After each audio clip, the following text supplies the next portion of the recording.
నమస్తే, నేను మీ ప్రశోక్ కుమార్, సర్జికల్ ఆంకాలజిస్ట్.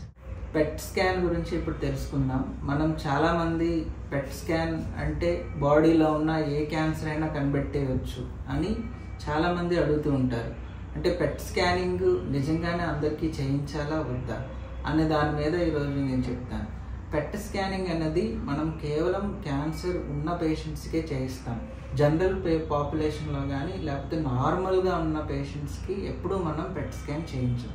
ఈ పెట్ స్కాన్ కూడా లాస్ట్ ఒక 10-15 ఇయర్స్లో ఎవల్యూషన్ వచ్చింది. ఇంతకుముందు పెట్ స్కానింగ్ అంత ఎక్కువగా ఉండదు. So old school of thought, new school of thought కింద దీన్ని 2 పార్ట్స్గా డివైడ్ చేయొచ్చు.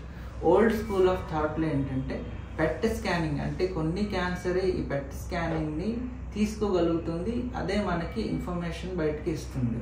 సో అలాంటి వాళ్ళకి మనం పెట్ స్కాన్ చేయించేవాళ్ళం. ఓల్డ్ స్కూల్ ఆఫ్ థాట్లో అంటే అడ్వాన్స్డ్ క్యాన్సర్స్లోనే మనం పెట్ స్కాన్ చేస్తాం. అంటే స్టేజ్ 2, స్టేజ్ 3 దాటిన వాళ్ళకి వేరే ఆర్గన్స్కి స్ప్రెడ్ అయ్యే అవకాశాలు చాలా ఎక్కువ ఉంటాయి కాబట్టి పెట్ స్కాన్ చేయిస్తాం. So that is old school of thought.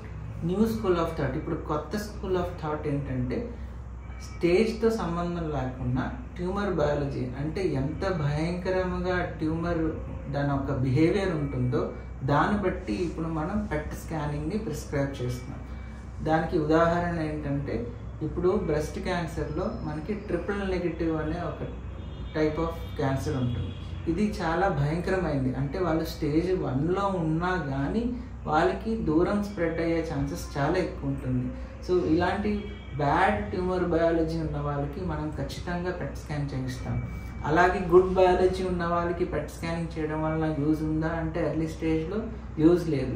Cancer అవేర్నెస్ని spread చేయడానికి ఈ యూట్యూబ్ ఛానల్ని మీరు సబ్స్క్రైబ్ చేయండి. అలాగే మీ ఫ్యామిలీ ఫ్రెండ్స్తో షేర్ చేయండి. క్యాన్సర్ గురించి అవేర్నెస్ పెరిగితే దాని గురించి భయం పోతుంది.